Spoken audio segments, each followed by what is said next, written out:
Formula One is in an unprecedented position from a commercial perspective.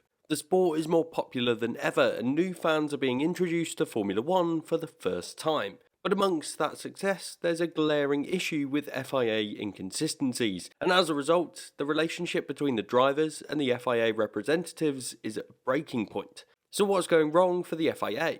Let's have a look. My name's Andy, and this is Behind the Drive. Racing incidents. On-track incidents are the first area where inconsistency is clear and obvious. At the races in Austria, there were differences in the application of the rules compared to the week before at the British Grand Prix. At Silverstone, there were several incidents where drivers on the inside of a corner were forcing their opponents off the circuit through the exit, which was preventing the opposing driver from competing through subsequent corners. This is something that has been a contentious point in the sport for several years, particularly through the controversial 2021 season.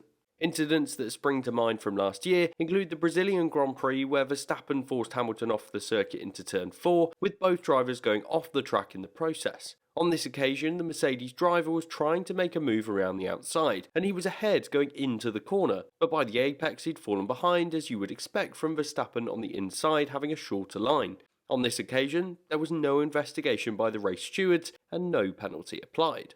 In another incident in 2021, at the Abu Dhabi Grand Prix on the opening lap, Lewis Hamilton was leading after the back straight and left the door open for Verstappen to make a move down the inside. On this occasion, he took the corner and once again forced Hamilton off the circuit while staying on the track himself. But Hamilton kept hold of the lead after cutting the chicane. For me, this was a fair racing move from Verstappen, as he kept his car on track at all times. But Hamilton supposedly returned the advantage gained, and subsequently the stewards did not award any penalties, so there wasn't any clarity on these types of moves. Here, Hamilton had cut a corner, but was arguably forced into doing so, while Verstappen hadn't left the circuit, but had left his competitor no racing room. These types of incidents were plentiful in the championship battle, and it was the close nature of the 2021 championship that shone a light on these types of incidents, that have always been plentiful throughout the midfield, but have never created such division within the sport because there was less on the line. So, following these controversies, as well as the safety car discrepancy in that Abu Dhabi race, for this season the FIA introduced the VAR equivalent system and a new race direction team, including 2 people taking on the role left vacant by Michael Massey. The VAR system seems a bit ridiculous considering its use in football is to enable the referees on the pitch and at a neutral venue to review incidents using cameras, something that's always available to the FIA, race directors and race stewards anyway. But the purpose was to enable the FIA with the most modern tools to determine penalties. So a step had been taken, and alongside that there were new rules introduced regarding the racing itself. Whereas the standard FIA sporting code has and still says that crowding another driver off the circuit is not allowed, the new driving standards guidelines themselves offer insight to say that a driver overtaking on the outside that is not ahead of their competitor through the apex of the corner is not entitled to any racing room on the exit. This is different from the previous interpretation of allowing a car's width if a significant proportion of a competitor's car is alongside the driver they're trying to overtake. So you can already see that there's a grey area in the rulebook, and something that leaves drivers left in a bit of an unknown state when they find themselves in these positions. Rules for overtakes on the inside have been clarified as well, to state that on the inside line, a driver must have their front wheels alongside the driver they're trying to overtake by the apex of the corner, so they don't have to be ahead at the apex like you do on the outside.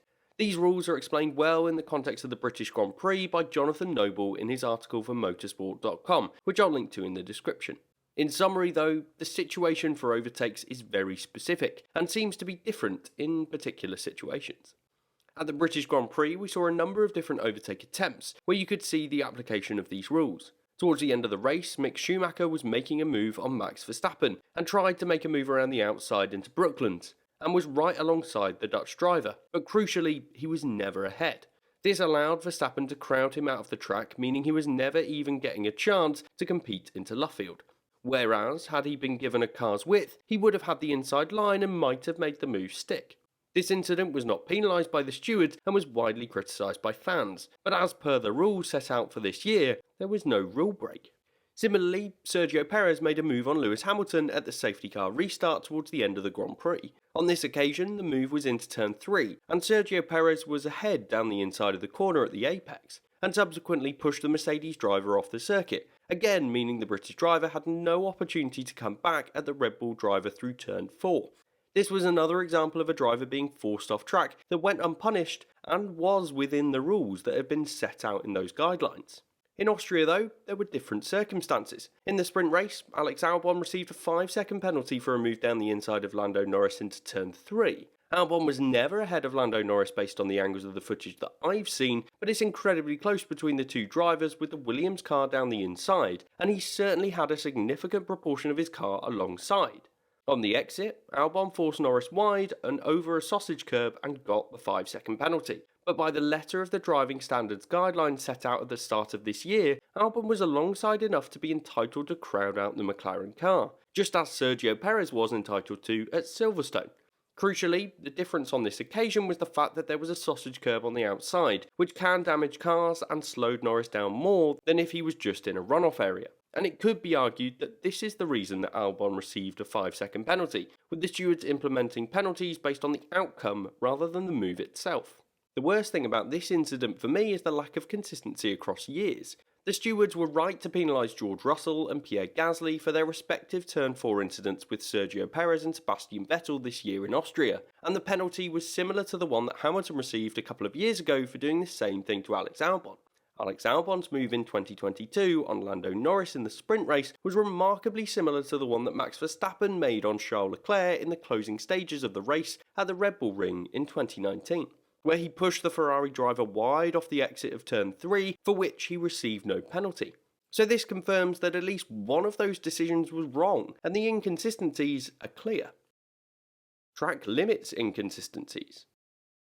It wasn't just in the racing incidents that there were inconsistencies. Alongside these overtaking moves, the track limits themselves were strictly enforced in Austria. In 2021, this was another contentious issue throughout the year, with the rules being changed during the weekend of the corners where the drivers could and couldn't extend the circuit. But the problem with this inconsistency is that as an outsider to the sport, it looks so simple to solve.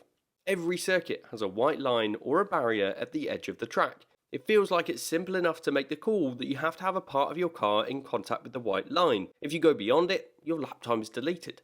This is the solution that the new race directors Niels Wittich and Eduardo Freitas proposed at the start of the year. They determined that the white lines would dictate the edge of the circuit. It must be said that on the whole there's been less incidents with track limits so far in 2022, but in Austria it was one of the big talking points through Friday qualifying.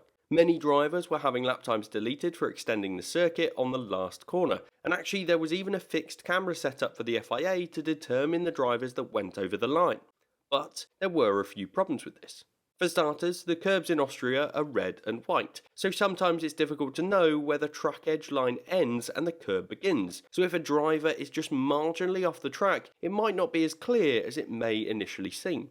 Another problem with this was that the FIA had clearly set up the cameras for the final turn, but hadn't necessarily considered it for the other corners. I actually complimented the FIA early on in qualifying for their swift action in deleting lap times and ensuring that the timing tower on the left-hand side was accurate. However, all changed towards the end of Q2. Sergio Perez had failed to put in a representative lap time and was under pressure for his final run. He managed to get a good enough time in, but went wide at turn 8. An area the FIA clearly weren't monitoring closely enough as his time wasn't deleted and he continued into Q3. After the qualifying session had ended, he had that lap time deleted and subsequently all of his Q3 lap times as well, dropping him back down the order.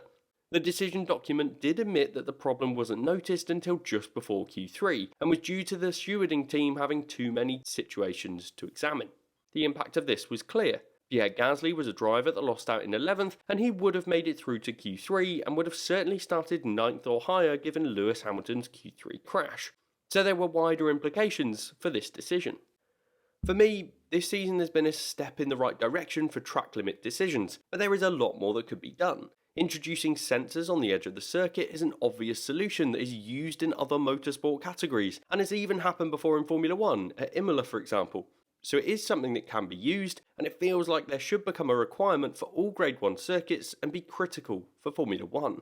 It'll be interesting to see if that changes in the future. Before we take a look at the last topic, I want to take a moment to ask you to consider subscribing to Behind the Drive. I'm right next to 50,000 subscribers, which I'm aiming to do so by the summer break. So if you haven't already, then please click on that subscribe button. Thanks. Technical directives. The final topic I want to discuss is the technical tweaks that have been proposed for all teams to be implemented throughout the 2022 season. Last year, we saw changes to the rear wing load test to ensure that the teams weren't allowing their wings to bend or flex more under particular loads and reducing drag. It was a heated argument that dragged on for several Grand Prix. This year, it seems to be more about flexible floors. Recently, Mercedes has been commenting that both the Ferrari and Red Bull floors are designed in such a way that means that they can deflect more than the 2mm allowed in certain circumstances. This added flexibility means that these teams could run a lower ride height and have the floor absorb more of the impact from increased porpoising.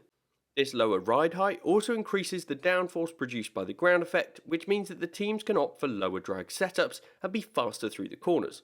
According to Mercedes, some of the teams have produced floors that can flex up to 6mm in certain scenarios, thus exploiting the way in which the rules are currently tested.